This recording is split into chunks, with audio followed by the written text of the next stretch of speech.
এগুলো যে ভালোবাসার ধাক্কাধাক্কি এটা আমরা বুঝি। পৃথিবীর কোন আইন, সিকিউরিটি প্রটোকল দিয়ে এটারে মানানো যাবে না, কারণ এটা তো ভালোবাসা, লাভ। লাভ কোন আইন কানুন দিয়ে বাধা যায় না, মানানো যায় না, ঠিক কিনা বলো?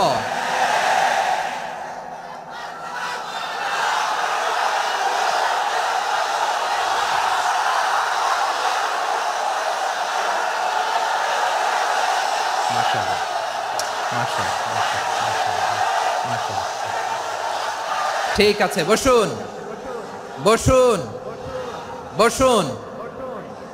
আল নাসু মাআদিন, মানুষ হচ্ছে খনি, এই খনির যত্ন নিতে হবে। আর আমার মা বাবা যারা এসেছেন, আপনার ছেলে মেয়ের যত্ন নেন। আপনার ছেলের মধ্যে যে কি পটেনশিয়াল আপনি জানেন না। আপনার এই ছোট্ট অবুজ ছেলেটাই আগামী দিনের শায়েখ আহমদুল্লাহ হবে। আপনার হেফজখানায় পড়া ওই ছোট্ট ছেলেটাই আগামী দিনের আল্লামা মামুনুল হক হবে। আপনার ওই ছেলেটা আমির হামজা হবে, আব্দুল হাই সাইফুল্লাহ হবে। এভাবে বড় বড় আলেম হবে, তারা যুগ শ্রেষ্ঠ আলেম হবে। সেই একদিন এই বাংলাদেশের পার্লামেন্টে যে বক্তব্য দিয়ে যশোরের পক্ষে কথা বলবে। আপনি জানেন না, কাউকে ছোট করবেন না আপনি, ওর কনফিডেন্স আপনি কমাবেন না, আপনি কমাতে পারেন না। প্যান্ডেলে আমার যে মা বোনেরা আছেন, ছেলে মেয়েদেরকে কখনো ছোট করে কথা বলবেন না। ও যে কোথায় যাবে আপনি জানেন না, আপনি মা হয়ে তাকে সাহস দিবেন, তার কল্পনার জগৎটাকে সাজাতে তাকে উৎসাহিত করবেন, ঠিক কিনা বলেন? আর আমার প্যান্ডেলের আমার প্রিয় শ্রদ্ধাশীলা মায়েরা বোনেরা, আপনারা তো আরো দামি সম্পদ। বিশ্বনবী বলেন, আর দুনিয়া কুল্লুহা মাতা। আল্লাহ আল্লাহ আল্লাহ, বিশ্বনবীর কথার ওজন দেখেন। আর দুনিয়া কুল্লুহা মাতা ওয়া খায়রু মাতা'আদ দুনিয়াল মারআতুস সালিহা। বিশ্বনবী বলেন, দুনিয়ায় যা দেখো সব আল্লাহর দেওয়া অ্যাসেট, মানে সম্পদ। আর এত অ্যাসেটের ভিড়ে সবচেয়ে শ্রেষ্ঠ সম্পদ হচ্ছে নেককার নারী। সুবহানাল্লাহ। ভাইয়েরা বোনের সাথে খারাপ আচরণ করো না, সন্তান মায়ের সাথে খারাপ আচরণ করো না। আমাদের মায়েরা আমাদের asset, they are our priceless asset. কারণ এই মায়েদের পেটে এসেছে আল্লাহর ওলিরা, এই মায়েদের পেটে এসেছে খান জাহান আলী, এই মায়ের পেটে এসেছে শাহজালাল ইয়ামানি, এই মায়ের পেটে এসেছে আল্লাহর সব নবীরা। নাকি নবীরা আকাশ থেকে ধপ করে জমিনে নেমে আসছে? মায়ের পেটে আসছে। এই মায়ের পেটগুলো খনি। আমার সম্মানিতা মায়েরা বোনেরা, নিজেকে ইসলাম দিয়ে সাজান, নিজেকে ইসলাম দিয়ে সাজান, নিজেকে পবিত্র রাখুন, নিজের আব্রু ইমান ইজ্জতের হেফাজত করুন, কোরআন পড়ুন, সুন্নাহ পড়ুন। আপনি জানেন না আপনার গর্ভে কে আসছে, কোন ক্ষণজন্মা পুরুষকে আল্লাহ তাআলা আপনার গর্ভে পাঠাবে আপনি জানেন না। মায়েরা নিজেদেরকে পবিত্র রাখুন, ইসলাম চর্চা করুন, কোরআন চর্চা করুন, নৈতিকতা দিয়ে নিজেকে সাজান। যশোরের জেনজি, নিজেদেরকে প্রস্তুত রাখো আগামীর বাংলাদেশের জন্য। নৈতিকতা, মোরালিটি, ভ্যালিউজ দিয়ে নিজেকে সাজাও, ইসলাম দিয়ে নিজেকে সাজাও। কারণ আগামীর বাংলাদেশ ইসলামের বাংলাদেশ। বাংলাদেশের আসল পরিচয় ইসলাম। বাংলাদেশের আসল পরিচয় কি? সবাই বলে না। বাংলাদেশের আসল পরিচয় কি? এই ইসলাম নিয়ে আমরা সংসদ ভবন সাজাবো, রাজি আছি না নাই? শেকড় ভুলে যাওয়া যাবে না। আমরা ধাপে ধাপে শারিয়া আইনের দিকে যাব ইনশাআল্লাহ, কিন্তু জঙ্গিবাদ দিয়ে নয়, কট্টর পন্থা দিয়ে নয়। আমরা ইন্টেলেকচুয়ালি, গ্রাজুয়ালি, ধাপে ধাপে শারিয়া আইনের দিকে মুভ করবো ইনশাআল্লাহ। বলো লিল্লাহি তাকবীর। এদেশের আসল পরিচয় সবাই বলে না, আওয়াজ করে, এদেশের আসল পরিচয়। এদেশে আজান শুনে সূর্য ওঠে শহর গ্রামে, এদেশে আজান শুনে সূর্য ডোবে সন্ধ্যা নামে, এদেশে সকল কাজে সবাই বলে বিসমিল্লাহ, এদেশে ভালো কিছু দেখে শুনে হাসি মুখে সবাই বলে মাশা আল্লাহ, সুবহানাল্লাহ সুবহানাল্লাহ সুবহানাল্লাহ সুবহানাল্লাহ সুবহানাল্লাহ সুবহানাল্লাহ সুবহানাল্লাহ সুবহানাল্লাহ। ও নবীন তরুণ তোমার কিসের এত ভয়, জেনে রেখো বাংলাদেশের আসল পরিচয়। বাংলাদেশের আসল পরিচয় ইসলাম। আওয়াজ তুলে বলো, আসল পরিচয় কি? এদেশে পরস্পরে দেখা হলে দেয় সালাম, এদেশে আমজনতার হৃদয় জুড়ে পাক্কালাম, ঠিক না? এদেশে বিপদ এলে সর্বজনে সর্বক্ষণে দোয়া পড়ে ইন্না লিল্লাহ সুবহানাল্লাহ সুবহানাল্লাহ সুবহানাল্লাহ সুবহানাল্লাহ। এদেশে আজান শুনে সূর্য ওঠে শহর গ্রামে, এদেশে আজান শুনে সূর্য ডোবে সন্ধ্যা নামে, এদেশে সকল কাজে সবাই বলে বিসমিল্লাহ, এদেশে ভালো কিছু দেখে শুনে হাসি মুখে সবাই বলে মাশা আল্লাহ সুবহানাল্লাহ। আওয়াজ করে সুবহানাল্লাহ সুবহানাল্লাহ সুবহানাল্লাহ সুবহানাল্লাহ। সবাই একসাথে সুবহানাল্লাহ সুবহানাল্লাহ সুবহানাল্লাহ সুবহানাল্লাহ। এদেশের আসল পরিচয় কি? আওয়াজ করে বলতে ভয় লাগে। এদেশের আসল পরিচয় কি? ইসলাম দিয়ে আমাদের সংসদ ভবন চলুক, আমরা চাই কি চাই না? বঙ্গভবনে লা ইলাহা ইল্লাল্লাহর পতাকা উড়ুক, আমরা চাই কি চাই না? প্রতিটি জেলা অফিসে, ডিসি অফিসে লা ইলাহার পতাকা ঝুলুক, আমরা চাই কি চাই না? কারা কারা চাই হাত তুলে আল্লাহরে দেখায়।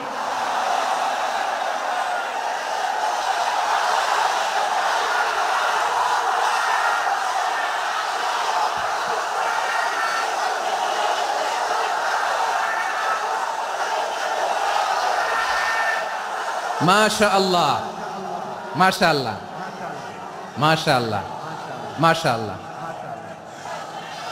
যশোর, আওয়াজ করে বলো, ভালো মানুষ না খারাপ মানুষ? বুঝে বলছো তো? মানুষ ভালো হলে যে কত ভালো। এই মানুষকে যত্ন নিলে, মানুষকে মানুষ বানালে যে সে কি হতে পারে শুনবা? হ্যাঁ, নাকি মোনাজাত দিয়ে দিব? শুনবা? তাহলে থামতে হবে। থামো, আমি যখন বলবো থামো থামো, তাকবীরের সময় দিলে তাকবীর, থামো থামো। মানুষকে যত্ন নিলে, এই এদিকে এদিকে, ড্রোন নামায় ফেলো। হয়েছে, ড্রোনের ফুটেজ হয়ে গেছে, এবার ড্রোন নামায় ফেলো। আমার দিকে তাকাও। মানুষকে, তোমরা এদিক সেদিক তাকালে তো গুরুত্বপূর্ণ পয়েন্ট মিস হয়ে যাবে। এদিকে এদিকে, হ্যাঁ মাস, ঠিক আছে, এদিকে। মানুষকে যত্ন নিলে মানুষের মধ্যে যারা কি পটেনশিয়াল রেখেছে। আমি জাপানের দুইটা উদাহরণ দেই। জাপানের, এই এই এভাবে এভাবে হবে, হয় বসো নয় পেছনে, কথা নাই, কথা তো বলাই যাবে না, হারাম কথা বলা। আজকে একেবারে চুপ, আজকের জন্য হারাম করে দিছে আমি, এই কিছু সময়ের জন্য একেবারে নিষিদ্ধ। জাপানের দুইটা উদাহরণ দেই, খেয়াল করে একটু শুনেন, বুঝবেন। আল্লাহ, 2022 সালে জাপানের সাথে জার্মানির খেলা, ফিফা ওয়ার্ল্ড কাপ 2022। এক পক্ষে জাপান, আরেক পক্ষে কোন দেশ? কথা শোনে নাই। এক পক্ষে কোন দেশ, আরেক পক্ষে সবাই। এক পক্ষে, আরেক পক্ষে। ওই খেলায় জিতেছিল জাপান, জিতেছিল 22 সালের এই ফিফা ওয়ার্ল্ড কাপে। জাপান ফুটবল খেলায় জিতে, as a part of their celebration তারা খেলার পরে পুরো স্টেডিয়ামটারে ক্লিন করে। The fan base of Japan, lakh lakh মানুষ খেলা দেখতে যায়, তো এত ডাস্টবিনও তো নাই। তো যারা ডাস্টবিনে জায়গা পায় নাই, তারা এই যে চকলেটের প্যাকেট, পানির বোতল, চিপসের প্যাকেট তারা এদিকে সেদিকে রেখে দিয়েছে। জাপানের ভক্তরা, জাপানের ফলোয়াররা, as a part of their celebration তারা খেলার পরে পুরো স্টেডিয়ামের সব ময়লা আবর্জনা ক্লিন করে তারপরে বিদায় নিয়েছে। তাদেরকে কি ক্লিন করার দায়িত্ব দেওয়া হয়েছিল? এই যশোর, জাপানের যে ছেলেরা খেলা দেখতে গেছিল ওদেরকে কি ক্লিন করার দায়িত্ব দিছিল? তারা কি স্টেডিয়ামের পরিচ্ছন্নতা কর্মী? তাদের আকল, তাদের সিক্স সেন্স তাদেরকে বলেছে। ছোটবেলা থেকে জাপান গভর্নমেন্ট ওদেরকে এত পরিচ্ছন্নতা শেখায়, ক্লিনলিনেস অ্যাওয়ারনেস ক্যাম্পেইন করায়। ক্লাসে আমি দেখেছি, ক্লাসে নিজের বেঞ্চ নিজে মুছে, ক্লাসের মাঝখানে একটা সময় দেয়, নিজের টেবিল নিজে মুছে, নিজের ক্লাসরুমটা নিজে পরিষ্কার করে, রাস্তাঘাটে একটা ধুলা নাই, ময়লা নাই, একটা টিস্যু নাই। খেলার পরে গোটা বিশ্বকে তাক লাগিয়ে দিয়েছে। জাপানের ফ্যানরা সবার রেখে যাওয়া গার্বেজ, টিস্যু, বোতল পরিষ্কার করে তারপরে স্টেডিয়াম থেকে বিদায় নিয়েছে। আমরা কেন এমন হইতে পারলাম না? আমরা কেন এমন হইতে পারলাম না? জাপানের যারা এগুলো করছে ওদের 3টা করে চোখ না? চোখ তো 3টা, জাপানো লাগো। জাপানো লাগো হাত তো 4টা, কান তো 6টা। হ্যাঁ, নাকি আমার মতো 2 হাত 2 কানওয়ালা মানুষ? চোখে দেখলে ওটা মানুষ না। চিন্তা করছেন? তার মানে জাপানিজদেরকে যে গ্রুমিং করে শিখানোর মাধ্যমে পরিচ্ছন্ন বানানো গেছে, ওরা যেমনি মানুষ আমরাও মানুষ। আমাদের সন্তানদেরকে শেখালে তারাও পারবে। পারবে কিনা? 2 নম্বর উদাহরণ বলি। চট্টগ্রাম ফেনীতে যারা গিয়েছেন, মেঘনা গোমতী ব্রিজ প্রকল্প নাম শুনছেন? মেঘনা একটা ব্রিজ পার হওয়া লাগে। এই মেঘনা গোমতী, এখানে 3টা ব্রিজ কাঁচপুর সহ, এই 3টা ব্রিজের নির্মাণ কাজ, রেনোভেশনের কাজ দেয়া হয়েছিল জাপানের একটা কোম্পানিকে। কাকে? জাপানের কোম্পানি। নির্মাণ শেষে 738 কোটি টাকা বেঁচে গেছিল, এটা গভর্নমেন্টের হাতে দিয়ে তারা বিদায় নিয়েছে। কত টাকা? 738 কোটি টাকা। যত প্রাক্কলিত ব্যয় নির্ধারণ করা হয়েছে সব টাকা সরকার, তৎকালীন সরকার 2019-এর সরকার, কারা ছিল তো জানেন? এই 2019-এর সরকার তাদেরকে দিয়েছে। তারা রিনোভেশন নির্মাণ শেষে 738 কোটি টাকা অতিরিক্ত বেঁচে গেছিল, এটা আবার গভর্নমেন্টের হাতে বুঝাই দিয়ে তারা বিদায় নিচ্ছে। আমরা কেন এমন হইতে পারলাম না? জাপানের ওরাও মানুষ, আমরাও মানুষ। তার মানে মানুষে মানুষে পার্থক্য আছে না নাই? আচ্ছা, জাপানের 2টা উদাহরণ দিলাম, এবার আমার দেশের 2টা উদাহরণ দিব না? বাংলাদেশের 2টা উদাহরণ দেয়। 1 নম্বর উদাহরণ, গত সপ্তাহে আপনারা জানেন কক্সবাজার আমার একটা প্রোগ্রাম ছিল, তো হেলিকপ্টারে গিয়েছিলাম। ফেনী জেলা যখন পার হচ্ছি, আমি দেখলাম 3টা উইন্ডমিল। উইন্ডমিল চিনেন তো? বিশাল পিলার, 3টা 4টা পাখা থাকে। বায়ু বিদ্যুৎ কেন্দ্র, বাংলাদেশের প্রথম বায়ু বিদ্যুৎ কেন্দ্র এটা। মুহুরী প্রজেক্ট বলে এটা সম্ভবত, মুহুরী প্রজেক্ট। তো সাগরের বাতাসের ঝাপটায় এটা ঘুরে এনার্জি হয়, ইলেকট্রিসিটি উৎপাদন হয়। তো আমি পাইলটকে বললাম, ভাই এগুলো থেকে কেমন ইলেকট্রিসিটি উৎপাদন হয়? কয়, হুজুর একটুও হয় না, কিছুই হয় না। কিছুই হয় না মানে? বলে, হুজুর বাংলাদেশে যত উইন্ডমিল আছে এটার পাখা একটাও ঘুরে না। আল্লাহ, বলেন কি? তাহলে যে কোটি কোটি টাকা ব্যয় করে যে উইন্ডমিল, কয় হুজুর ভিতরে ফিটফাট, উপরে ফিটফাট, ভিতরে সদরঘাট। তার মানে কোটি কোটি টাকা দিয়ে এই উইন্ডমিল বানায়, এখানে কিছু নাই। দুর্নীতির আড্ডাখানা, আখড়াখানা বাংলাদেশ, ঠিক কিনা বলেন? হায় রে, জাপানিজরাও মানুষ, আমরাও মানুষ। আমার এক নিকটাত্মীয় সরকারি চাকরিজীবী, উনি আমাকে বললেন, বাংলাদেশের আরেকটা উদাহরণ দেখ। উনি আমাকে বললেন যে প্রতি বছর আমাদের অফিসের ফার্নিচার চেঞ্জ করে। আমি বললাম, প্রতি বছর ফার্নিচার চেঞ্জ করে কেন? বলে যে ফার্নিচার নতুন পারচেজ করলেই তো ওইখানে টাকা, নতুন কিনতে পারলেই টাকা, নতুন উন্নয়নের সবক শোনাতে পারলেই টাকা। প্রথম আলোর রিপোর্ট। কি আলো? প্রথম আলোর রিপোর্ট। গত 15 বছরে উন্নয়নের নামে লুটপাট হয়েছে প্রায় 3.25 লাখ কোটি টাকা। কার রিপোর্ট? আমাদের বানানো কথা। প্রথম আলোর রিপোর্ট। গত 15 বছরে কারা ছিল জানেন তো? হ্যাঁ, শুধু ওনাদেরকেই দোষ দিয়ে লাভ নাই। স্বাধীনতার পর থেকে শুধু শাসকের হাত বদল হয়েছে, আমরা কিছু পাই নাই, ঠিক কিনা বলেন? শুধু ওনাদের দোষ দিয়ে কি লাভ? একদল খাইছে, আরেক দল খাওয়ার জন্য রেডি হয়ে আছে। আমরা এরকম চাই না। আমরা চাই স্বাধীন সার্বভৌম বাংলাদেশ। আমরা চাই দুর্নীতিমুক্ত বাংলাদেশ। আমি নিউজটা যে কতবার পড়লাম, এটা কি সম্ভব? 3.25 লাখ কোটি টাকা লুটপাট, মানে লুটপাট করতে করতে এদেশের জনগণকে ফুটপাতে বসায় দিচ্ছে। প্রিয় ভাইয়েরা, তাহলে জাপানের মানুষও মানুষ, আমরাও মানুষ। সিদ্ধান্ত আপনার, কোন মানুষ হবেন, ভালো মানুষ না খারাপ মানুষ? আজকের আলোচনার বিষয় হচ্ছে মানব সম্পদের উন্নয়ন, human resource development. It's a process to increase the capacity of knowledge, skill, capacity of the people of a country. একটা দেশের মানুষের জ্ঞান, তাদের দক্ষতা কি করে বাড়ানো যায়, বাড়িয়ে দেশের উন্নয়ন করানো যায়, এটাই হচ্ছে মানব সম্পদ উন্নয়নের মূল কথা। তাহলে মানব সম্পদ হচ্ছে একটা দেশের সবচাইতে শক্তিশালী পুঁজি। প্রাকৃতিক সম্পদ, খনিজ সম্পদের চেয়েও দামি হচ্ছে মানব সম্পদ। আমার প্রিয় যশোর, প্রাকৃতিক সম্পদ, খনিজ সম্পদের চেয়ে দামি সম্পদ কি সম্পদ? আল্লাহ তাআলা দয়া করে আমাদেরকে এই মানব সম্পদ দিয়েছেন। আসুন আমাদের এই মানুষগুলোকে আমরা সোনার মানুষ বানাই। রাজি আছেন তো সবাই? রাজি আছেন? মানুষ পারে না এমন কোনো কিছু নাই, চাইলে সব পারে। এজন্য মানুষকে তারবিয়া দিতে হবে, যথাযথভাবে তাদেরকে গড়তে হবে। আসুন আমরা সিরাতের আয়নায় বিশ্বনবীর জীবনী থেকে দেখি তিনি কিভাবে হিউম্যান রিসোর্সকে ম্যানেজ করতেন। যদি আপনাদের সময় হয় দু একটা উদাহরণ দিয়ে আজকে আমি আমার আলোচনার বিদায় নিব। হবে সময় হবে কয়েক মিনিট? হ্যাঁ, শান্ত থাকবেন তো? শান্ত থাকবা? হ্যাঁ ঠিক আছে। এই ধাক্কার মধ্যে ঢুকছে, এবার মজা বুঝতেছে তো? হ্যাঁ, মানা করছিলাম না? ঠিক আছে, টের পাও। হ্যাঁ ঠিক আছে। যে আওয়াজ করবে আমি ওকে দেখতেছি, কে কে আওয়াজ করে দেখতেছি। শেষ কথা, শেষের দিকে চলে আসছি। বিষ্ণু ইসলাম কিভাবে হিউম্যান রিসোর্সকে ম্যানেজ করতেন, মজার কথা আছে কয়েকটা, বলে বিদায় নিব। বিশ্বনবী কিভাবে এই মানব সম্পদকে ম্যানেজ করতেন। বিশ্বনবী he was a very good talent hunter, চৌকস ট্যালেন্ট হান্টার ছিল। কার মধ্যে কি ট্যালেন্ট আছে দেখলেই বুঝে ফেলতেন। সুবহানাল্লাহ পড়বেন না? কি নবী আমরা পেয়েছি!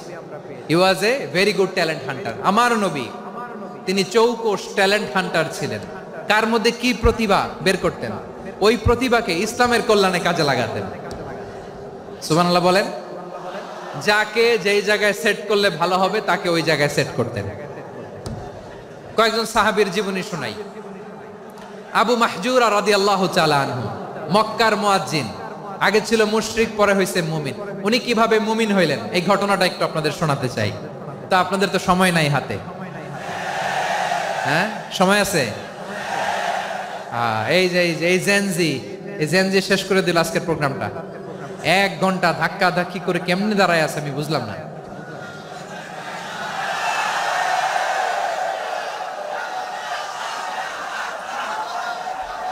না না, তাকবির না, চুপ করতে হবে। What I need, you stop. Just shut up. চুপ। হ্যাঁ ঠিক আছে, এভাবে। আবু মাহজুরা রাদিয়াল্লাহু তাআলা আনহু কিভাবে মুসলিম হলেন আওয়াজ করে শুনেন। হুনাইনের যুদ্ধ 8ম হিজরি, বিষ্ণু ইসলাম হুনাইনের যুদ্ধ শেষে ফিরতেছেন। পথিমধ্যে বেলাল রাদিয়াল্লাহু তাআলা আনহু, এই যে আবার কথা, আই রে আল্লাহ রে, এখানে ধাক্কা ধাক্কি কেন? চলে যাও, পেছনে যাও, যাও পেছনে যাও।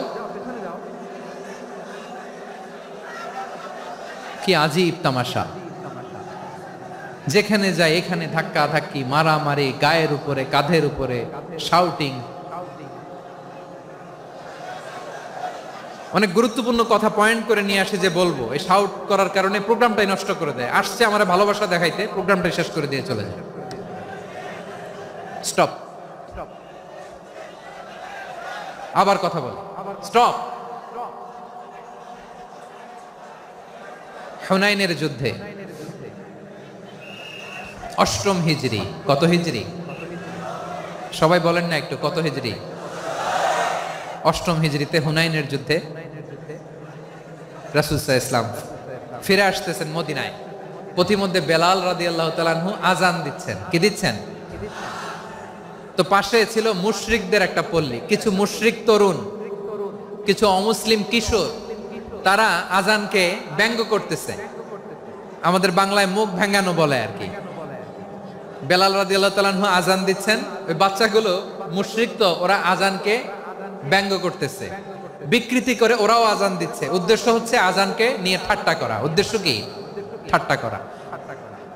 ব্যাপারটা মনে কষ্ট পাওয়ার মতো ব্যাপার না? কিন্তু বিশ্বনবী ওইখানে দেখেন কি খুঁজলেন। বিশ্বনবী খেয়াল করলেন অমুসলিম কিশোরদের মধ্য থেকে একটা কিশোরের গলাটা বড় দরাজ গলা, কণ্ঠটা বড় সুন্দর। খেয়াল করে দেখলেন যে কিছু কিশোর বেলালের আজানকে ব্যঙ্গ করে, বিকৃতি করে, কিন্তু একজনের কণ্ঠ দেখতে পাচ্ছেন না এত দূরে, কিন্তু কণ্ঠটা বড় সুন্দর, দরাজ গলা। বিশ্বনবী সাহাবীদেরকে বললেন, ধরো এগুলারে, ধরো। সবগুলারে ধরে বিশ্বনবীর সামনে আনা হলো। ওরা হাঁটু গেড়ে বসলো।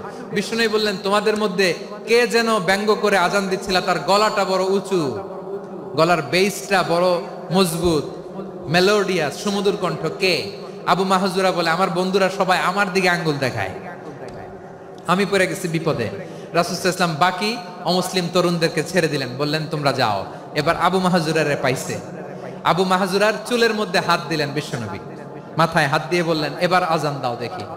আবু মাহজুরা বলে, আমি তো আজান দিতে জানি না, কারণ আমি তো বেলালেরটা শুইনা শুইনা দিছি, আমার তো মুখস্থ নাই, আমি তো আজান দিতে জানি না। বিশ্বনবী বললেন, জানো না? তাহলে আসো, আমি তোমারে শিখাই দেই। সুবহানাল্লাহ পড়েন। আবু মাহজুরা হাঁটু গেড়ে বসে, বিশ্বনবীর মোবারক হাত আবু মাহজুরার চুলের মধ্যে। বিশ্বনবী আজানের মুআল্লিম আবু মাহজুরাকে বলতেছে, ঠিক আছে তোমারে শিখাই দিচ্ছি, আমি যা যা বলবো আমার সাথে সাথে বলো, পারবা? আবু মাহজুরা বলে, পারবো। বিশ্বনবী আজান দিচ্ছেন, মাথায় হাত দিয়ে, আল্লাহু আকবার,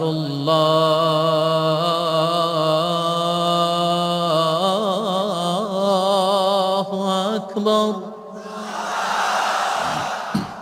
আবু মাহজুরা এই বাক্যটা পড়লেন। বিশ্বনবী দ্বিতীয় বাক্য পড়তে আরম্ভ করলেন, আল্লাহু আকবার,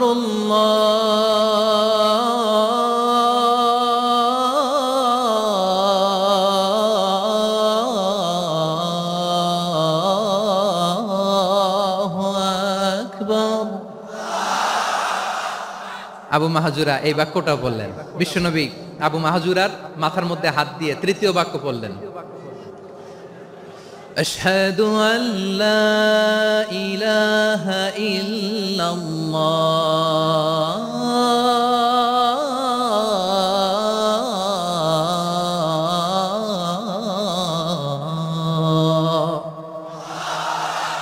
আবু মাহজুরা তৃতীয় বাক্য পড়লেন। বিশ্বনবী একটা বাক্য পরে আবু মাহজুরা পরে, বিশ্বনবী পরে আবু মাহজুরা পরে। আবু মাহজুরা কিন্তু অমুসলিম, মুশরিক। আবু মাহজুরা বলে, এক একটা বাক্য পড়ি আমার কলিজাটা গলে ঠান্ডা হয়ে যায়। এতদিন মোহাম্মদকে গালি দিতাম, এখন মোহাম্মদ আমার মাথায় যখন হাত রাখছে আমার সারা শরীর ঠান্ডা হয়ে গেছে। বিশ্বনবী আজান শেখাচ্ছেন, একটা একটা বাক্য পড়ে আবু মাহজুরাও পড়ে, বিশ্বনবী পড়ে, আবু মাহজুরাও পড়ে। পুরো বাক্যগুলো যখন শেষ, আজান শেষ, আবু মাহজুরাও যখন পুরো আজান পড়লেন, আবু মাহজুরা বললেন, এতদিন মোহাম্মদের চেহারা দেখলে আমার ঘৃণা লাগতো, আজ থেকে মোহাম্মদের চেহারার চেয়ে প্রিয় চেহারা আমার কাছে নাই। আবু মাহজুরা বললেন, ও মুহাম্মদ, আজানের বাক্য তো আপনি আমারে শেখালেন, এখানেই শেষ করবেন না, আপনি আমারে পড়ায় দেন, লা ইলাহা ইল্লাল্লাহু মুহাম্মাদুর রাসূলুল্লাহ সাল্লাল্লাহু আলাইহি ওয়াসাল্লাম। বিশ্বনবীর সাথে দাঁড়িয়ে উনি শাহাদা পড়ে মুসলমান হয়ে গেলেন।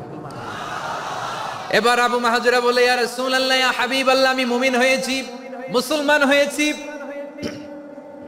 আপনার কাছ থেকে আজান শিখার সৌভাগ্য আমি লাভ করেছি গো নবী। আমার কণ্ঠের বড় তারিফ করেছেন আপনি, আমার আজানকে আপনি পছন্দ করেছেন। একটা জিনিস আপনার কাছে চাই, আপনি আমাকে মক্কার মসজিদুল হারামের মুয়াজ্জিন হিসেবে অ্যাপয়েন্ট করে দে। বিষ্ণু ইসা ইসলাম বললেন, যাও আবু মাহজুরা, আমি তোমাকে পৃথিবীর শ্রেষ্ঠতম মসজিদ মক্কার মসজিদুল হারামের মুয়াজ্জিন হিসেবে অ্যাপয়েন্ট করে দিলাম।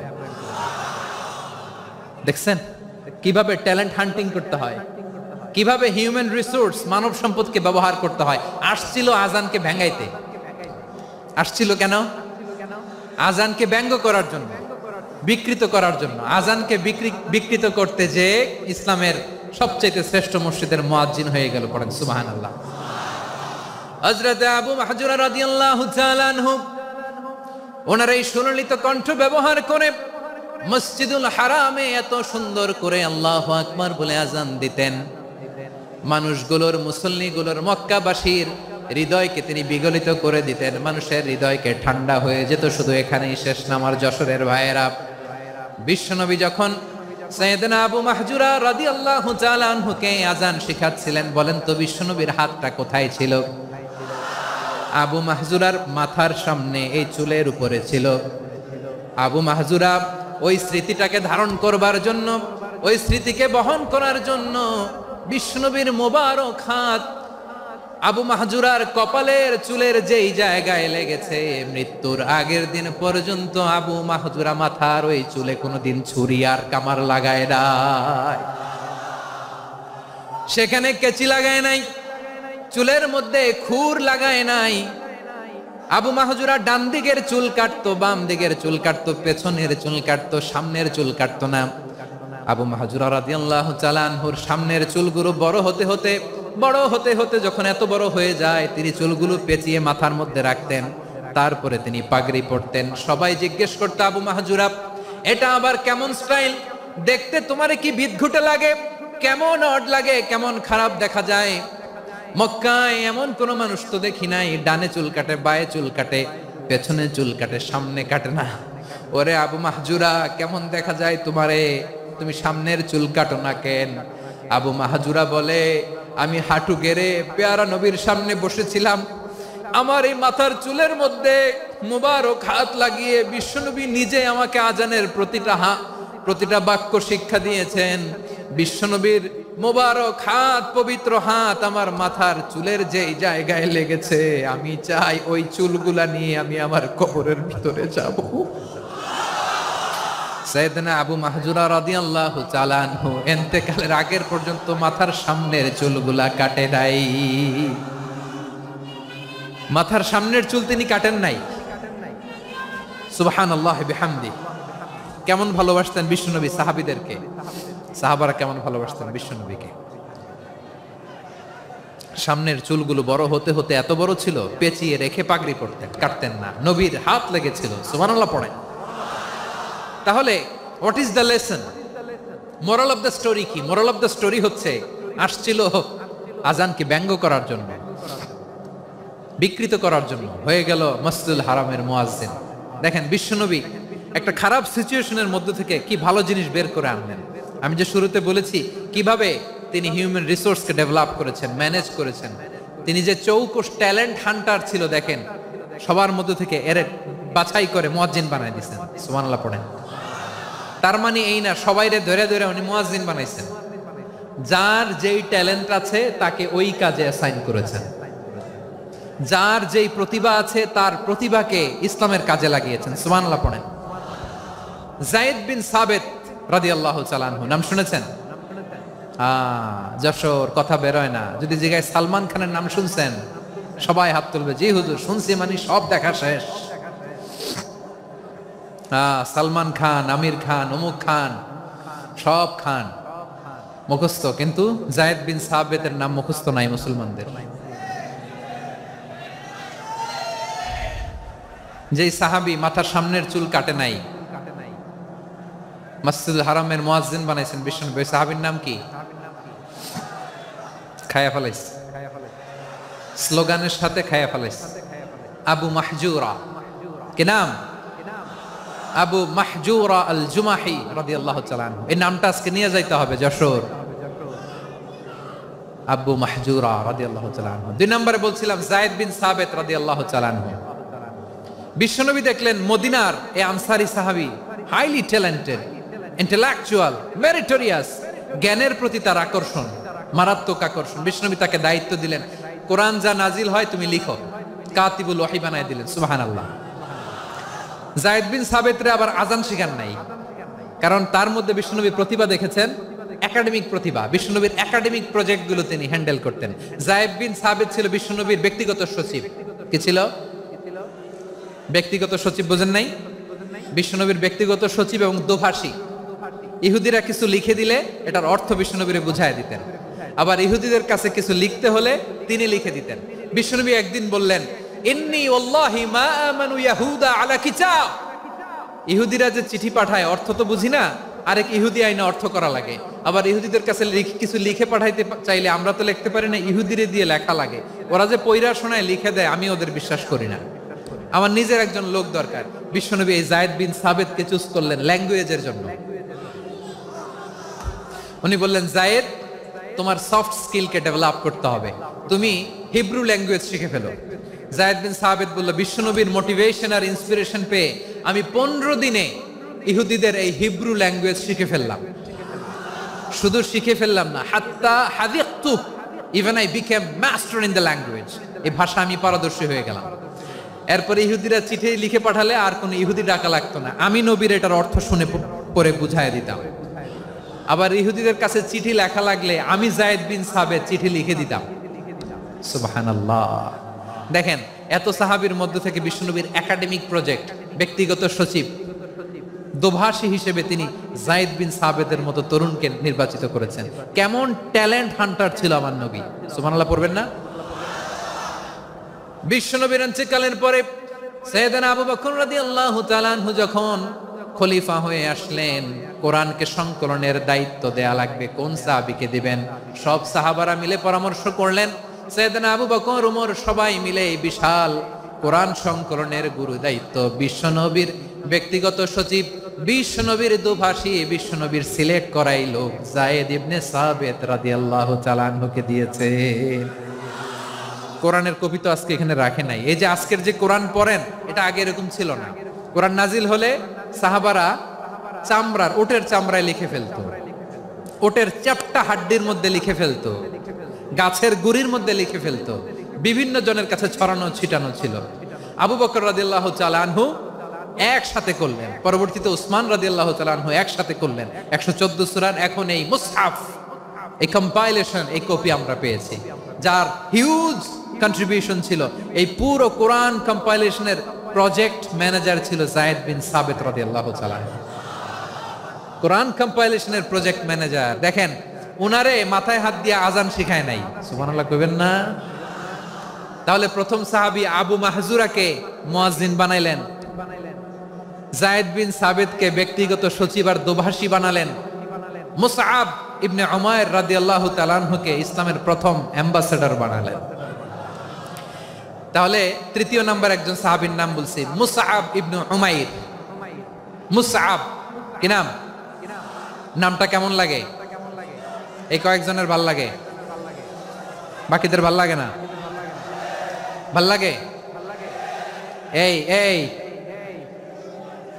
আর কয়েকটা মিনিট দেওয়া যাবে না আমাকে আল্লাহর রাস্তে? হ্যাঁ, ঠিক আছে। আমি তোমাদেরকে ভালোবাসা দেখাবো, দোয়া করব, যদি চুপ থাকো, একেবারে চুপ, কষ্ট সহ্য করো, বাকিরা যা সওয়াব পাবে তোমরা ডবল পাবা, যেহেতু কষ্ট বেশি, কিন্তু চুপ। 3 নাম্বার সাহাবীর নাম মুসআব। এই ধাক্কাধাক্কি কেন? ধাক্কাধাক্কি কেন রে ভাই? না না না, এরকম হইলে আসবো না যশোর, আমি আর আসবো না। হয় পিছনে চলে যাও, নাহলে চুপ, ধাক্কাধাক্কি নাই। 3 নাম্বার সাহাবীর নাম মুসআব। কি নাম? He was the first ambassador in Islam. ইসলামের প্রথম ডিপ্লোমাট, প্রথম কূটনৈতিক, ইসলামের প্রথম কূটনৈতিক, ইসলামের প্রথম ডিপ্লোমাট, প্রথম অ্যাম্বাসেডর মুসআব ইবনে উমাইর। মক্কার তরুণ যুবক, উনি পারফিউম লাগাইলে মানুষ দেখলেই বুঝতো এটা মুসআব লাগাইছে। এমন ড্যাশিং ফেসের ছিল, এমন স্মার্ট ড্যাশিং ফেস, এমন পার্সোনালিটির মানুষ ছিল মুসআব রাদিয়াল্লাহু তাআলা আনহু। কারণ যিনি ইসলামের স্পোকম্যান হবেন, মুখপাত্র হবেন, তার স্মার্ট হওয়ার দরকার আছে না নাই? আকাবার প্রথম শপথ যখন হলো, তাদের সাথে বিষ্ণু ঈসা ইসলাম মদিনাতে একজন মুখপাত্র পাঠালেন, ডিপ্লোমাটকে পাঠালেন, অ্যাম্বাসেডর অফ ইসলাম, তিনি হচ্ছেন মুসআব ইবনে উমাইর। পড়েন সুবহানাল্লাহ। বিশ্বনবী দেখলেন সে অনেক স্মার্ট, তার ডেডিকেশন আছে, সিনসিয়ারিটি আছে, এবং মদিনায় যে আউস খাজরাজ গোত্রের নেতাদের সাথে ডিল করতে হবে, ইহুদিদের সাথে ডিল করতে হবে, ওখানে একজন পাক্কা জানু খেলোয়াড়ের দরকার আছে না নাই? মুসআব ইবনে উমাইর রাদিয়াল্লাহু তাআলা আনহু, ওনাকে বিষ্ণু ঈসা ইসলাম চুজ করলেন। এবং বিষ্ণু ঈসা ইসলামের এই চুজিংটা, এই সিলেকশনটা এত সুন্দর ছিল, তিনি মদিনাতে যে বিশ্বনবী আসার আগেই মদিনার জমিনকে তিনি উর্বর করে ফেলছেন।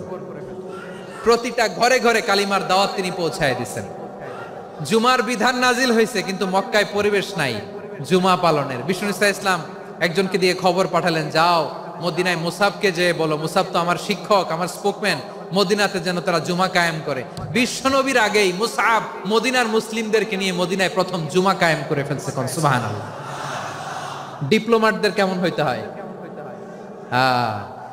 অ্যাম্বাসেডরের কেমন হইতে হয়, মুসআব রাদিয়াল্লাহু তাআলা আনহুর কাছ থেকে শিখে নাও। মুসআব নামটা কেমন লাগে? যশোর যাদের সন্তান হবে ছেলে সন্তান, আমার রাস্তায় পাইলে সবাই জিজ্ঞেস করে হুজুর একটা নাম দেন, আমার ছেলে হবে। যশোরবাসীর জন্য আমি একটা নাম দিয়ে দিলাম, নাম রাখতে হবে মুসআব। কি নাম? নামটা যাদের ভাল লাগে, ছেলে সন্তান অনাগত আসবে, মনে চাইলে নাম রেখে দিবেন মুসআব রাদিয়াল্লাহু তাআলা আনহুর নামে মুসআব। তাহলে মুসআব রাদিয়াল্লাহু তাআলা আনহুকে বিশ্বনবী ল্যাঙ্গুয়েজ শিখান নাই, সফট স্কিল শিখান নাই। যায়েদ রাদিয়াল্লাহু তিনি হিব্রু ল্যাঙ্গুয়েজ শিখেছেন, সুরিয়ানি শিখেছেন, কিন্তু মুসআবকে তিনি বানিয়েছেন the spokesman of Islam, the first diplomat, the ambassador of Islam. সুবহানাল্লাহ পড়বেন না? আব্দুল্লাহ ইবনে আব্বাস রাদিয়াল্লাহু তাআলা আনহু বিশ্বনবীর কাজিন, চাচাতো ভাই। আবার মাইমুনা রাদিয়াল্লাহু তাআলা আনহু, মাইমুনা নবীর স্ত্রী, তিনি ছিলেন আব্দুল্লাহর আপন খালা। তো নবীর বউ যদি ওনার খালা হয়, নবী তার কি? বুঝে নাই, নবী তার কি? খালু। তাহলে সম্পর্ক অনেক গভীর, কাজিন আবার খালু। ছোট্ট মানুষ, তাই রাতে মাঝে মাঝে ঘরে থাকতো। বিশ্বনবী দেখলেন আব্দুল্লাহ যেহেতু আমার ঘরে ঢুকতে পারে, আব্দুল্লাহরে এই উম্মতের বড় শিক্ষাবিদ বানাইতে হবে। কথা বোঝে নাই? আব্দুল্লাহকে কি বানাইতে হবে? শিক্ষাবিদ, এডুকেটর অফ দিস উম্মাহ, এই উম্মার শিক্ষাবিদ বানাইতে হবে। তাই আব্দুল্লাহ ইবনে আব্বাসকে বিশ্বনবী হাতে কলমে শিক্ষা দিয়েছেন। আহারে, আর এরপরে যে কি ভাষা আসবে তোমাদের জন্য আমার মুখ থেকে আমি নিজেও জানি না, আমি নিজেও জানি না। 1 ঘন্টা যাবত ধাক্কা ধাক্কি মারামারি। তো আসতে বলছে কে তোমাকে? পেছনে চলে যাও, জায়গা না পেলে। পুরো প্রোগ্রামটাই নষ্ট করে দিল।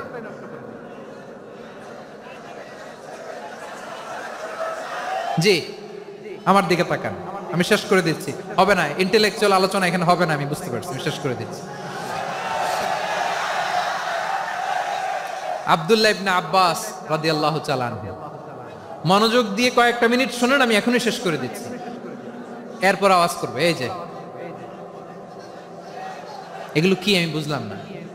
আমি বললাম না সব করা যাবে, বসে যাও, শুয়ে যাও, চলে যাও, আওয়াজ করা যাবে না। অন্যকে বসো এটাও বলার দরকার নেই, জাস্ট এদিকে তাকাও। আল্লাহ।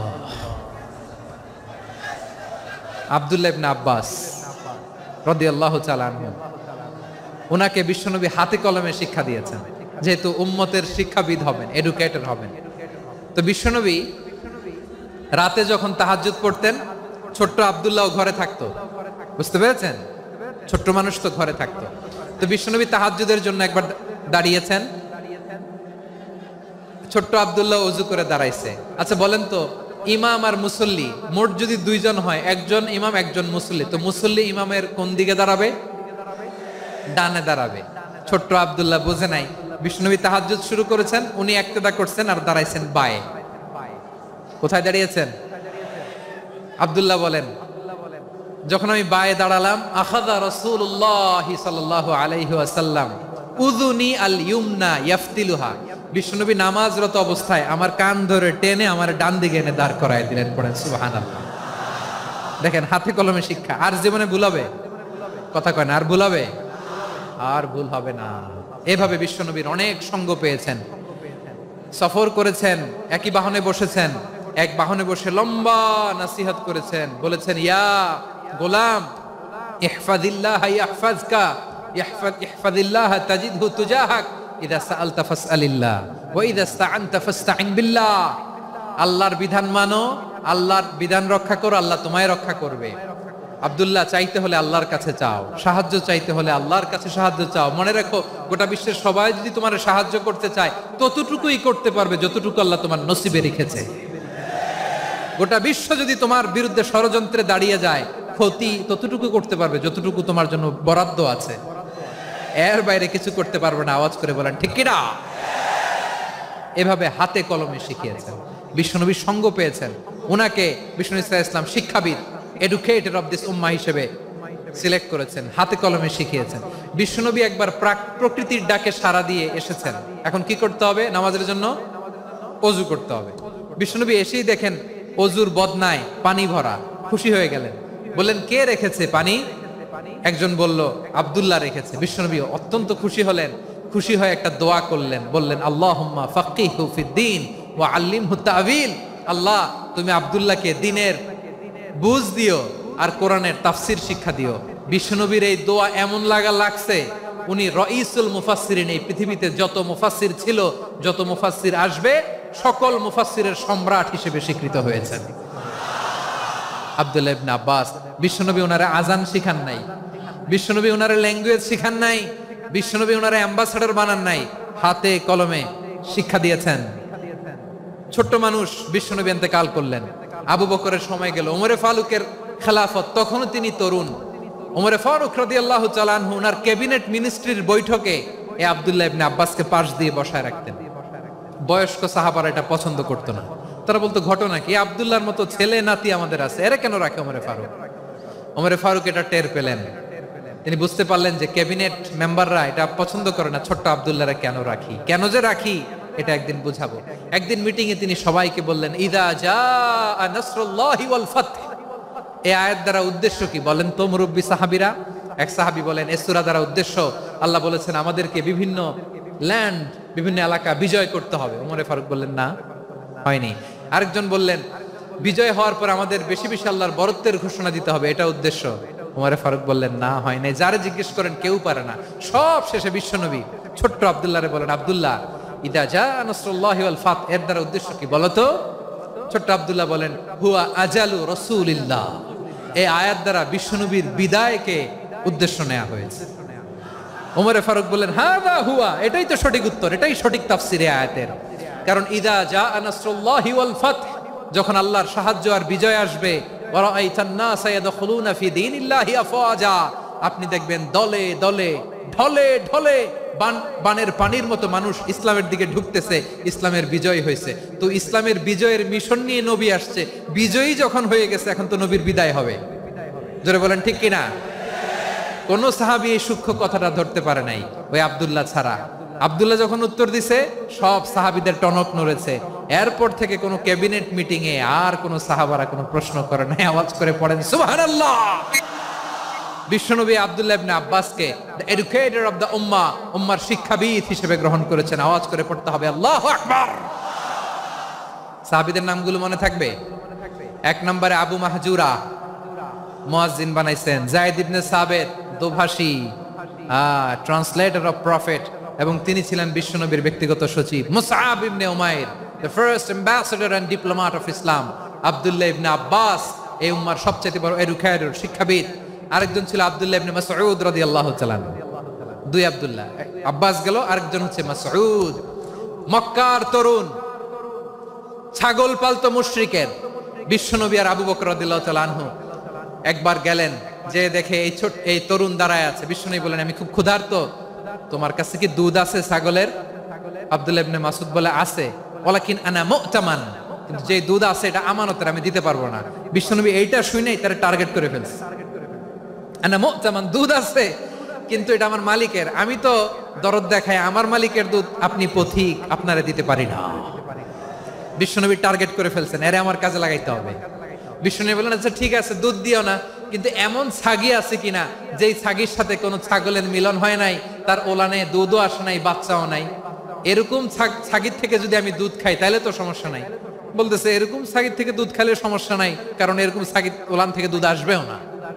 বলতেছে, ঠিক আছে, এরকম একটা ছাগি নিয়ে আসা হলো। বিশ্বনবী বিসমিল্লাহ বলে ওই ছাগির ওলানে হাত দিলেন। হাত দিতে দেরি, পুরো ওলানটা দুধে ভরে যেতে দেরি হয় না। বিশ্বনবী আর আবু বকর রাদিয়াল্লাহু তাআলা আনহু দহন করে পেট ভরে খেলেন। এই দৃশ্য আব্দুল্লাহ ইবনে মাসউদের হৃদয়ে দাগ কাটলো। এই মুজিজা দেখে তিনি বললেন, আশহাদু আল্লা ইলাহা ইল্লাল্লাহ ওয়া আশহাদু আন্না মুহাম্মাদুর রাসূলুল্লাহ। তিনি ষষ্ঠ মুসলিম ছিলেন, 6 নম্বর মুসলমান। ওনাকে টার্গেট করে বিশ্বনবী দেখলেন এমন ইন্টেলেকচুয়াল ব্রেন, উনি সূক্ষ্ম সূক্ষ্ম জিনিস বুঝে বেশি, ফিকহি জ্ঞান ওনার মধ্যে বেশি। বিশ্বনবী ওনাকে কোরআনের জ্ঞান শিক্ষা দিতে লাগলেন। উনি বিশ্বনবী সবার কাছে কোরআন শোনায়, কিন্তু বিশ্বনবী নিজে আব্দুল্লাহ ইবনে মাসউদের কাছ থেকে কোরআন শুনতো। বিশ্বনবী একবার বললেন, ইকরা আলাইয়া ইয়া মাসউদ। ইবনে মাসউদ, একবার শোনাও তো কোরআন দেখি। আব্দুল্লাহ ইবনে মাসউদ বলে, আকরাউ আলাইকা ওয়া আলাইকা উনজিল। নবী, আপনার উপর কোরআন নাজিল হয় আর আমি আপনার সামনে কোরআন পড়ব। বিশ্বনবী বললেন, ইন্নী উহিব্বু আন আসমাআহু মিন গায়রি। আমি নিজে পড়তে যেমনি ভালোবাসি, অন্যে পড়ুক আমি শুনবো, এটাও আমি ভালোবাসি। সূরা নিসা তিনি তেলাওয়াত করে শুনিয়েছেন। এমন সূক্ষ্ম সূক্ষ্ম বিষয় বিশ্বনবী উনাকে ধরিয়ে দিয়েছেন, উনি হয়ে গিয়েছেন আব্দুল্লাহ ইবনে আব্বাস হয়েছেন রাইসুল মুফাসসিরিন, উনি হয়ে গিয়েছেন ফাকিহুল উম্মাহ। উনার চাইতে বড় ফকি এই পৃথিবী আর দেখবে না, চিল্লায় বলেন সুবহানাল্লাহ। উনি বলতেন ওয়াল্লাহি ওয়াল্লাহি ইল্লাযী লা ইলাহা গায়রু মা উনজিলাত সূরাতুন ইল্লা ওয়া আনা আ'লামু আইনা উনজিলাত ওয়া ফীমা উনজিলাত। বিশ্বনবী এমন ভাবে কোরআনের দার্স আমাকে দিয়েছেন, কোরআনে যত সূরা নাজিল হয়েছে, যেখানে নাজিল হোক না কেন আমি জানি এটা কোথায় নাজিল হয়েছে এবং কোন প্রেক্ষাপটে নাজিল হয়েছে। এমন একটা সূরা নাই যে সূরার কোথায় নাজিল হয়েছে আমি মাসুদের জানা নাই, কোন প্রেক্ষাপটে নাজিল হয়েছে আমার জানা নাই। এরকম ঘটবে না, চিল্লায় বলেন আল্লাহু আকবার। এই আব্দুল্লাহ ইবনে মাসউদ রাদিয়াল্লাহু তাআলা আনহু ওমর ফারুকের সময় কুফার চিফ জাস্টিস ছিলেন। কুফা নগরীর চিফ জাস্টিস। চিফ জাস্টিস বুঝেন নাই? বিচারপতি। কি ছিলেন? সবাই বলে নাই কি ছিলেন? বিচারপতি ছিলেন। এবং ওনার যে ফিকহি জ্ঞানের ধারা, এটাই আলকামা, ইব্রাহিম আন-নাখাই, হাম্মাদ ইবনে সুলাইমান হয়ে ইমাম আবু হানিফা পর্যন্ত পৌঁছেছে। এবং ওনার ফিকহি জ্ঞানের ধারাই হানাফি মাযহাবে অ্যাকসেপ্ট হয়েছে। আজও এগুলো হানাফি মাযহাবে চর্চিত হয়। হানাফি মাযহাবের সব ফিক আব্দুল্লাহ ইবনে মাসউদের ফিকহি জ্ঞানের ধারা থেকে নেওয়া হয়েছে, চিল্লায় পড়েন সুবহানাল্লাহ। তাহলে উনাকে বিশ্বনবী বানিয়েছেন জুরিস্ট, আইনবিদ, ফাকিহ। উনারে আজান শিখান নাই। হিউম্যান রিসোর্স ডেভেলপমেন্ট কিভাবে করবেন, মানব সম্পদের উন্নয়ন কিভাবে করতে হয়, কিভাবে যার যেখানে প্রতিভা কাজে লাগাতে হয় উনি দেখিয়েছেন। সুবহানাল্লাহ পড়বেন না? খালিদ বিন ওয়ালিদ নাম শুনছেন? কে কে শোনেন নাই হাত তোলেন। কি ছিলেন? বীর যোদ্ধা ছিলেন খালিদ বিন ওয়ালিদ। কিন্তু তিনি ইসলাম ধর্ম গ্রহণ করেছেন অনেক দেরিতে, 8ম হিজরিতে। তার মানে 8ম হিজরির আগে উনি মুশরিকদের পক্ষে লড়াই করেছেন। ওনার হাতে কত মুসলিম সাহাবী যে নিহত হয়েছে হিসাব নাই। বিষ্ণুনবী টার্গেট করে রাখছে, তুমি আমাদের মুসলিমদের এত ক্ষতি করলা, তুমি যখন মুসলমান হবা তোমারে দিয়ে আমি এমন কাম করামু যে এটা আর কেউ করতে পারবে না। সুবহানাল্লাহ নাই? যশোর ক্লান্ত হয়ে গেছে।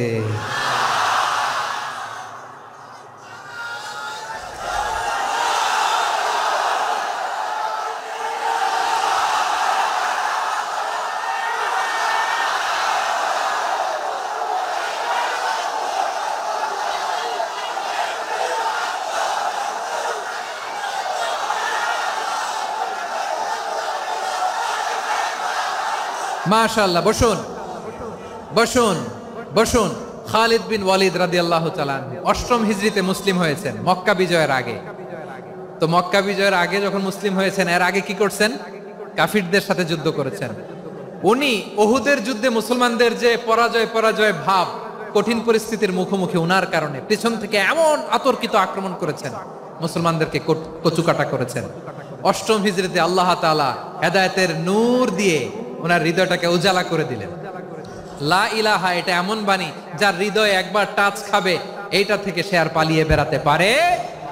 ঝিনুকের ভেতর লুকিয়ে থাকে যেমন মতি, ঝিনুকের ভেতর লুকিয়ে থাকে যেমন মতি, কলমা শাহাদাতে আছে আল্লাহর জ্যোতি, কলমা শাহাদাতে আছে আল্লাহর জ্যোতি। ঠিক কিনা বলেন? মক্কা বিজয়ের আগে মুসলিম হলেন, হওয়ার পরেই বিশ্বনবীর টার্গেট ফুলফিল হলো। ওই যে টার্গেট করে রেখেছেন আর দোয়া করেছেন, খালিদ বিন ওয়ালিদ যদি মুসলিম হয় তাকে আমি মিলিটারি চিফ বানাবো। ওনাকে আজান শিখান নাই, ওনার কান ধইরা নামাজের এই মাথা থেকে ওই মাথা আনান নাই, ফিকহি কোরআনের সূক্ষ্ম তাফসীর ওনারে শিখান নাই, অ্যাম্বাসেডর বানান নাই। বিষ্ণু ইসলাম উনাকে সামরিক অভিযানে প্রেরণ করেছেন। সামরিক অভিযানে তিনি প্রেরণ করেছেন। উনার জীবদ্দশায় উনার নেতৃত্বে যতগুলো যুদ্ধ হয়েছে, একটা যুদ্ধেও তিনি পরাজয় বরণ করেন নাই। ওমর ফারুকের সময়কালে তিনি চিফ অফ মুসলিম মিলিটারি, মানে মুসলিম সেনাপতি হয়েছেন। যশোর আওয়াজ করো, ঠিক কিনা বলো? সেনাপতি, মুসলিম সেনাপতি।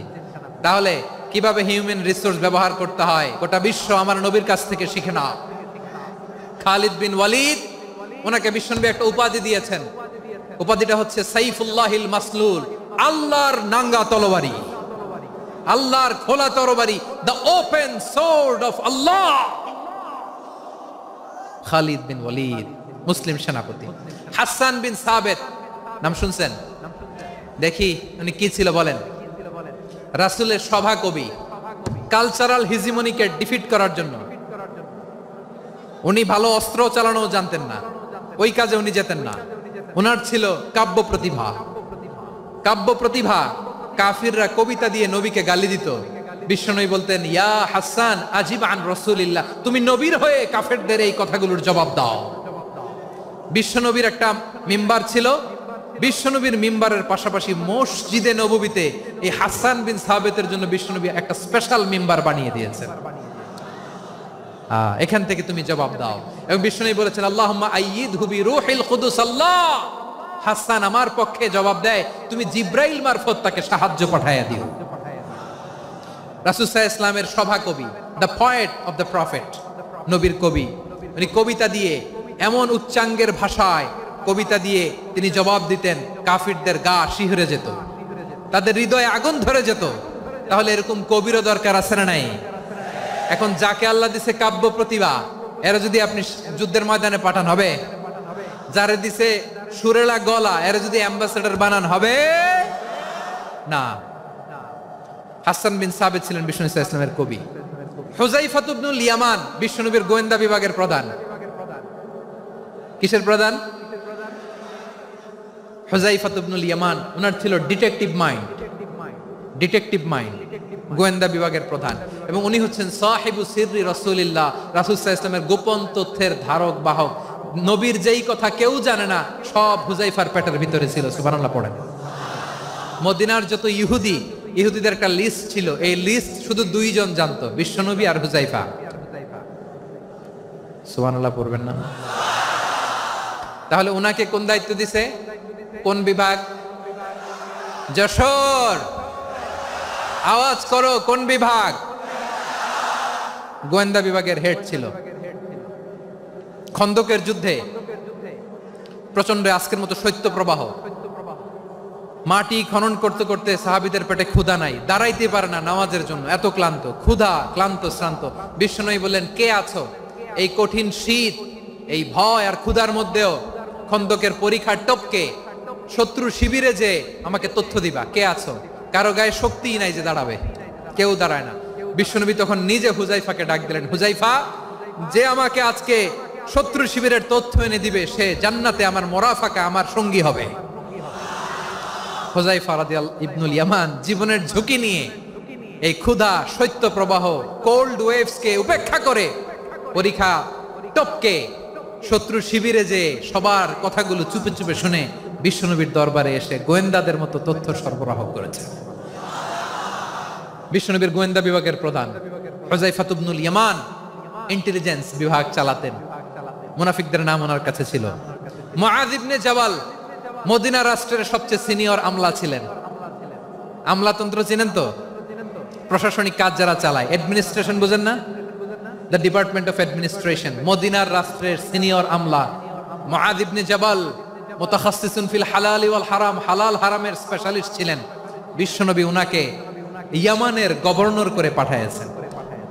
বলেছেন, ইন্নাকা তা'তি কওমান আহলা কিতাব, এমন গোষ্ঠীর কাছে যাবা যারা ইহুদি নাসারা। আগে শাহাদা পড়লে এরপরে নামাজের দাওয়াত দিও, নামাজ পড়লে যাকাতের দাওয়াত দিও। গভর্নরের অ্যাটিটিউড যেমন থাকে তেমন অ্যাটিটিউড ধরে রেখো। সুবহানাল্লাহ পড়েন। তাহলে মুআয ইবনে জাবালকে দিয়ে বিশ্বনবী কবিতা লেখায় নাই, চিঠি লেখায় নাই, আজান দেওয়ায় নাই। সুবহানাল্লাহ পড়বেন না? সব শেষ সাহাবী বলি আবু হুরায়রা রাদিয়াল্লাহু তাআলা, নাম শুনছেন? বিড়ালের বাবা। কি করতেন? খালি হাদিস মুখস্থ করতেন। উনি বলতেন, আলজামু রাসূলুল্লাহ আলা মিলই বাতনি, আমার শুধু পেটের ক্ষুধার বন্দোবস্ত হইলে আমি নবীর সঙ্গ ছাড়তাম না। আমার আনসার সাহাবারা ক্ষেত খামারের কাজ করতো, আমার মুহাজির সাহাবারা ব্যবসা করতো, আর আমি নবীর সাথে সাথে থাকতাম। শুধু সকাল বিকাল দুই বেলা যদি আমার খাবারের বন্দোবস্ত হয়, আমি আর নবীর লক ছাড়ি না। সুবহানাল্লাহ কইবেন না? 5374টা হাদিস তিনি বর্ণনা করেছেন। সবচেয়ে বেশি হাদিস বর্ণনাকারী সাহাবী। হাদিস প্রিজার্ভেশনের কাজে বিশ্বনবী ওনাকে কাজে লাগিয়েছেন। উনি একদিন বলেন, ইয়া রাসূলুল্লাহ আসমাউ মিনকা কাসীরান ফালা আহফাজু, নবী অনেক কথা শুনি আমার মনে থাকে না। বিষ্ণু বললেন, তাই? উবসুত রিদাক, তোমার চাদরটা বিছাও। আবু হুরায়রা বিছালেন, বিশ্বনবী হাত বুলায় দিলেন, এরপরে অনেক হাদিস বর্ণনা করলেন। আবু হুরায়রা বলে, তারপর থেকে বিশ্বনবী যাই বর্ণনা করে আমি শুনি আর একটাও বলি না। এখন সুবহানাল্লাহ। বিশ্বনবী ওনাকে হাদিস প্রিজার্ভেশন, নবীর এই যে লক্ষ্য হাদিস প্রিজার্ভেশনের এই দায়িত্ব দিয়েছেন সাইয়েদনা আবু হুরায়রা রাদিয়াল্লাহু তাআলা আনহুকে। প্রিয় ভাইরা, তাহলে 10 জন সাহাবীর কথা যে বললাম, আপনারা কি খেয়াল করেছেন কত বড় ট্যালেন্ট হান্টার, চৌকস ট্যালেন্ট হান্টার ছিল আমার নবী। এক একজনের এক এক ট্যালেন্ট, এক এক কাজে অ্যাসাইন করেছেন, এক একজনকে এক এক দায়িত্ব দিয়েছেন, এক একজনের প্রতিভাকে এক একভাবে বিকশিত হওয়ার সুযোগ দিয়েছেন। আওয়াজ করে বলেন ঠিক কি না? এখন আমার পর্দার আড়ালে আমার মায়েরা বলবে, এতগুলো পুরুষ সাহাবীর কথা বললো, নারী সাহাবীরা কি কিছু করে নাই? হ্যাঁ, একজন নারী সাহাবীর কথা বলে মোনাজাত হবে, দোয়া ছাড়া কেউ যাব না। রুফাইদা আল আসলামিয়া রাদিয়াল্লাহু তাআলা আনহা, ওনার বাবার নাম সাআদ আল আসলামি। বিশ্বনবী কি খেয়াল করলেন দেখেন, সাআদ ছিল মদিনার বড় ডাক্তার। এই নারী সাহাবী রুফাইদা বাবার কাছ থেকে চিকিৎসা বিদ্যা শিখেছেন। যখন শিখছে, বিশ্বনবী দেখলেন আমার তো প্রতি সপ্তাহে সপ্তাহে যুদ্ধে আহত সাহাবীদের সেবা দিবে কে? বিশ্বনবী রুফাইদাকে বললেন, রুফাইদা তুমি মসজিদে নববীর পাশে একটা মেডিকেল ক্যাম্প করো। এই যে সাকিনা আদ্দিন মেডিকেলের আমার ছাত্রী বন্ধুরা, শুনে রাখো, তোমাদের আইকন হচ্ছে রুফাইদা আল আসলামিয়া। বিশ্বনবীর ডিরেকশন অনুযায়ী তিনি মসজিদে নববীর পাশে একটা মেডিকেল ক্যাম্প করলেন এবং আহত সাহাবাদের চিকিৎসা উনি ওনার টিম নিয়ে দিতেন। বিশ্বনবীর পরামর্শে উনি আনসারি এবং মুহাজির মহিলা সাহাবীদেরকে নিয়ে একটা স্পেশাল মেডিকেল টিম গঠন করলেন। খায়বার যুদ্ধে 7ম হিজরিতে যখন বিশ্বনবী যায়, উনি ওনার টিম নিয়ে আসলেন, বললেন, ইয়া রাসূলুল্লাহ, আমরা তো তলোয়ার চালাতে পারি না, আমরা তো তীর মারতে পারি না, আপনি যদি অনুমতি দেন খায়বার অভিযানে আমি আমার টিম নিয়ে মেডিকেল টিমের সেবাটা সার্ভিসটা দিতে চাই। পড়েন সুবহানাল্লাহ। বিশ্বনবী অনুমতি দিলেন, যোদ্ধা সাহাবীদের সাথে রুফাইদা আল আসলামিয়া উনিও মেডিকেল টিম নিয়ে অগ্রসর হলেন। খায়বারের প্রতিটা আহত ইনজুর্ড সাহাবী যারা ইনজুরির শিকার হয়েছেন, সবাই রুফাইদা আল আসলামিয়ার এই মেডিকেল ক্যাম্প থেকে চিকিৎসা সহায়তা পেয়েছেন। সুবহানাল্লাহ পড়েন। দেখেন কিভাবে বিশ্বনবী ট্যালেন্ট বাছাই করতেন।